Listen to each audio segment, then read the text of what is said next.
Okay. 10,000 செக்மெண்ட்ல ஒரு பேசிக்கான mobile phone தேடிக்கிட்டு இருந்தீங்க அப்படின்னா, இந்த பதிவ பாருங்க. இன்ஃபினிக்ஸ்னுடைய ஹாட் 60i இந்த மொபைல் ஃபோன் வந்து ப்ளே வித்தவுட் லிமிட்ஸ் அப்படின்னு போட்டிருக்காங்க. அதாவது இந்த பிரைஸ் செக்மெண்ட்ல கேமிங் சென்ட்ரிக்கா அவங்க லான்ச் பண்ணியிருக்கிறதா சொல்றாங்க. ஆக்சுவலா இந்த மொபைல் ஃபோன்ல ரன் ஆயிட்டு இருக்கிற ப்ராசஸர் பார்த்தீங்க அப்படின்னா, ஒரு கேமிங் விளையாடக்கூடிய ஒரு லோ பட்ஜெட்ல கேமிங் விளையாடக்கூடிய ப்ராசஸர் தான் இது. மீடியாடெக்கினுடைய டைமென்சிட்டி 6400 யூஸ் பண்ணியிருக்காங்க. அது தவிர இதில் வந்து 6000 mAhக்கான பேட்டரிலாம் இருக்குது அப்படின்னு போட்டிருக்காங்க. ஸோ இதுதான் அந்த பாக்ஸ் பேக்கேஜிங். பாக்ஸுக்குள்ளே திறந்தோடனே ஃபஸ்ட்டு நம்ம பார்க்குறது மொபைல் ஃபோன். அது தவிர இந்த மொபைல் ஃபோனை ப்ரொடெக்ட் பண்ணுறதுக்காக ஒரு நல்ல ஒரு பிளாஸ்டிக் கேஸ் ஒன்று கொடுத்துருக்காங்க. அப்புறம் ஒரு சில டாக்குமெண்டேஷன்ஸ் இருக்கு. 18 வாட் சார்ஜர் கொடுத்துருக்காங்க. இதை சார்ஜ் அப்புறம் ஒரு யூஎஸ்பி டைப் சி கேபிள் கொடுத்துருக்காங்க. சிம் கார்டு டூலும் இருக்கு. ஸோ இது எல்லாம் மொபைல் ஃபோனுடைய பாக்ஸுக்குள்ள வந்த விஷயங்கள். ஸோ இதை ஓரமாக வச்சுட்டு நம்ம இப்போ இந்த இன்ஃபினிக்ஸுடைய ஹாட் 60i மொபைல் எப்படி இருக்கு அப்படிங்கிறத நம்ம பார்க்க போறோம். இந்த மொபைலுடைய வெயிட் பார்த்தீங்க அப்படின்னா 199 கிராம்ஸ், திக்னஸ் வந்து ஒரு 8.1 mm தான். இந்த பிரைஸ் செக்மெண்ட்ல அவங்க IP64 வாட்டர் ரெசிஸ்டன்ஸ் ரேட்டிங் கொடுத்துருக்காங்க. ஸோ நல்ல ஒரு பாராட்ட வேண்டிய விஷயம் தான். மொபைலுடைய கீழ்ப்புறத்தில் பார்த்தீங்க அப்படின்னா ஒரு யூஎஸ்பி டைப் சிக்கான ஒரு போர்ட் கொடுத்துருக்காங்க. 3.5 ஆடியோ ஜாக் கொடுத்துருக்காது. நல்ல விஷயம். இந்த பிரைஸ் செக்மெண்ட்ல ரொம்ப வரவேற்கத்தக்க ஒரு விஷயம் இது. ஒரு மைக் கொடுத்துருக்காங்க. மேலே வந்து நாய்ஸ் கேன்சலிங் மைக்லாம் கிடையாது. செகண்டரி ஸ்பீக்கர், டூயல் ஸ்பீக்கர் இங்கே கொடுத்துருக்காங்க. ஒரு சைடில் உங்களுக்கு சிம் கார்ட் ட்ரே. இந்த சிம் கார்ட் ட்ரே வந்து ஒரு ட்ரிபிள் கார்ட் ட்ரே. ஒரே நேரத்தில் 2 சிம் கார்டும் ஒரு SD கார்டும் நீங்கள் போட்டு நீங்கள் யூஸ் பண்ணிக்கலாம். ஸோ மெமரி எக்ஸ்பேன்ஷனுக்கான வாய்ப்புகள் இருக்கு. இதில் பேசிக்கலாக நீங்கள் ஒரே வேரியன்ட் தான் 4GB மற்றும் 128GB வேரியன்ட் மட்டும் தான் அவங்க விற்கிறாங்க. ஸோ உங்களுக்கு மெமரி எக்ஸ்பேண்ட் பண்ணணும்னு வச்சிங்கன்னா நீங்கள் SD கார்டு போட்டு நீங்கள் எக்ஸ்பேண்ட் பண்ணிக்கலாம். மறுபுறத்தில் பார்த்தீங்க அப்படின்னா வால்யூம் பட்டன்ஸ் மற்றும் பவர் பட்டன். இந்த பவர் பட்டன் தான் உங்களுக்கு ஃபிங்கர் பிரிண்ட் ஸ்கேனரும் கூட. ஃபிங்கர் பிரிண்ட் ஸ்கேனருடைய ஸ்பீட் அண்ட் அக்யூரசி ஓரளவுக்கு நல்லாவே இருக்கு. ஸோ ரொம்ப ஒன்றும் ஃபாஸ்ட்னு சொல்ல மாட்டேன், பட் ஓரளவுக்கு டிபெண்டபிளான ஒரு ஃபிங்கர் பிரிண்ட் ஸ்கேனர் கொடுத்துருக்காங்க. மொபைலுடைய ஃப்ரண்ட்டில் உங்களுக்கு சொட்டு நாச்சு இருக்கு. அதுக்குள்ள 5 மெகா பிக்சல் கேமரா இருக்கு. பின்புறத்து இந்த கேமரா அரேஞ்ச்மெண்ட் உங்களுக்கு பிக்சல் மொபைல் ஃபோன்ஸ் ஞாபகப்படுத்த ஒரு டிசைனாக இருக்கலாம், பட் அதுக்கும் சம்மந்தமே கிடையாது.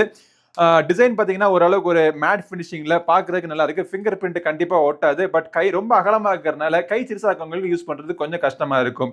இந்த டிசைன் வந்து ஒரு IPS LCD panel, 120 Hz refresh கொண்ட ஒரு டிஸ்பிளே. ஸோ நல்ல ஒரு ஃபாஸ்டான டிஸ்பிளேயாக இருக்குது. 6.75 டயகனலி ஒரு டிஸ்பிளே இது. ஆனால் HD+ ரெசல்யூஷன் தான். அவுட்டோரில் நார்மலாக நீங்கள் யூஸ் பண்ணுறப்போ இதை உங்களுக்கு டிஸ்பிளே எல்லாம் பார்க்குறது கொஞ்சம் கஷ்டமாக தான் இருக்குது. பட் இதில் அவுட்டோர் பிரைட்னஸ் ஒரு ஆப்ஷன் இருக்குது. அதை எனேபிள் பண்ணிட்டோம்னா கொஞ்சம் ஓரளவுக்கு ஒரு 10% எக்ஸ்ட்ரா பிரைட்னஸ் உங்களுக்கு கிடைக்குது. ஸோ அவுட்டோரில் நீங்கள் யூஸ் பண்ணிக்கலாம்.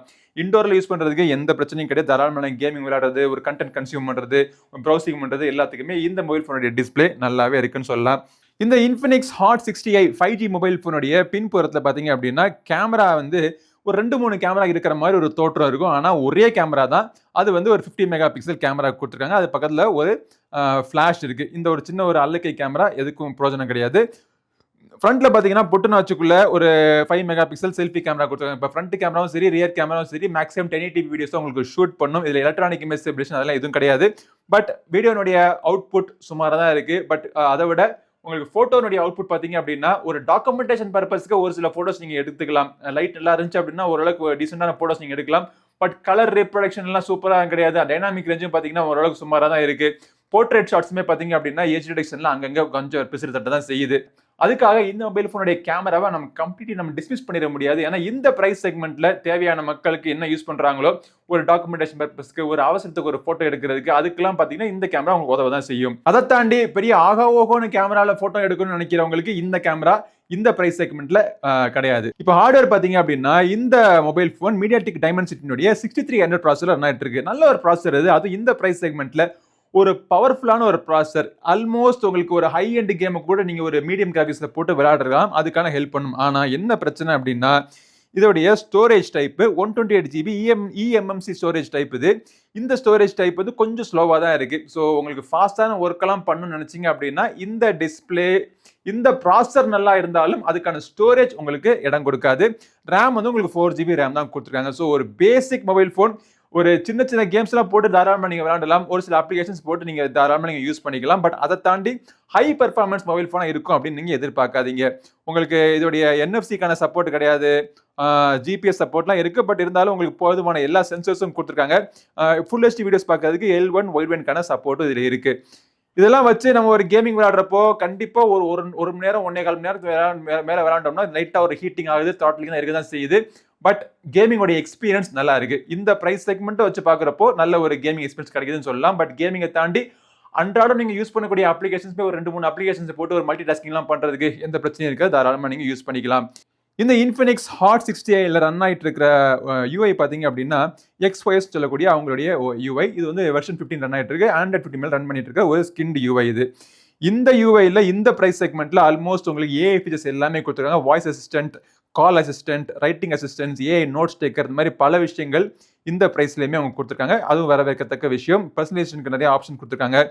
ஸ்பெஷல் ஃபங்க்ஷன்ஸ்ல அவ்வளவா பெருசா ஒன்றும் கிடையாது. உங்களுக்கு டைனாமிக் பார் மற்றும் நான் ஏற்கனவே சொன்ன மாதிரி இந்த அவுட்டோர் பூஸ்டர், அந்த அவுட்டோர் பிரைட்னஸ் பூஸ்டர் மட்டும் தான் கொடுத்துருக்காங்க. மித்தபடிக்கு ஃபீச்சர்ஸ்லாம் பார்த்தீங்க அப்படின்னா மாமூலாக நம்ம எதிர்பார்க்கக்கூடிய எல்லா ஃபீச்சர்ஸும் உங்களுக்கு இங்கே இருக்கு. அது எல்லாமே எங்க இருக்குன்னு கண்டுபிடிச்சு யூஸ் பண்றதுக்கும் ஈஸியாவே இருக்கு. ப்ளோட்வேர்ஸ் இருக்க தான் செய்யுது. பட் நீங்க இன்ஸ்டால் பண்ணக்கூடிய அப்ளிகேஷன்ஸுக்கு இடையூறா இருக்குன்னு நினைச்சீங்கன்னா அதை நீங்க அன்இன்ஸ்டால் பண்ணிட்டு நீங்க உங்களுக்கு தேவையான அப்ளிகேஷன் நீங்க இன்ஸ்டால் பண்ணிக்கலாம். யூஐ பார்த்தீங்கன்னா லேக் இல்லாமல் நல்ல ஒரு ஸ்மூத்தான எக்ஸ்பீரியன்ஸ் கிடைக்குது. பட் அது எல்லாமே நீங்கள் யூஸ் பண்ணுறதை பொறுத்தா இருக்கு. அதிகமான ஸ்டோரேஜ் நீங்கள் ஃபில் பண்ணாதீங்க, தேவையில்லாத அப்ளிகேஷன்ஸை இன்ஸ்டால் பண்ணாதீங்க. அப்படி நீங்கள் யூஸ் பண்ணி ஒரு நிதானமாக யூஸ் பண்ணோம் அப்படின்னா நல்ல ஒரு மொபைல் ஃபோனாக இது உங்களுக்கு இருக்கும். 6000 mAhக்கான பேட்டரி கொடுத்துருக்காங்க. ஆனால் சார்ஜ் பண்ணுறதுக்கு 18 வாட் சார்ஜ் தான் பாக்ஸுக்குள்ளே இருக்குது. அதான் சப்போர்ட்டும் பண்ணுது.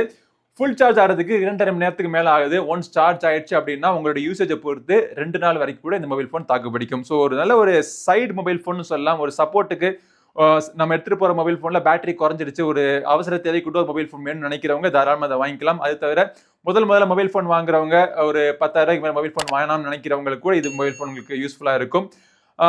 ஆனா இது வாங்குறதுக்கு முன்னாடி இதோடைய லிமிடேஷன்ஸ் நீங்க தெரிஞ்சுக்கங்க. இதோட கேமரா ஒன்றும் ஆகாவோகன்னு இருக்காது. டிஸ்பிளே ஓரளவுக்கு சுமாராக தான் இருக்கும். HD+ டிஸ்பிளேன்னு வேற.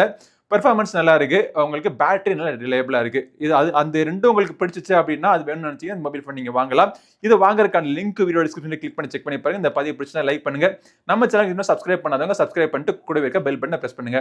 அடுத்த பதிவில் உங்களை மீண்டும் சந்திக்கும் வரை உங்களிடம் விடைபெறுவது உங்களிடம் கிரிதர். நன்றி, வணக்கம். We're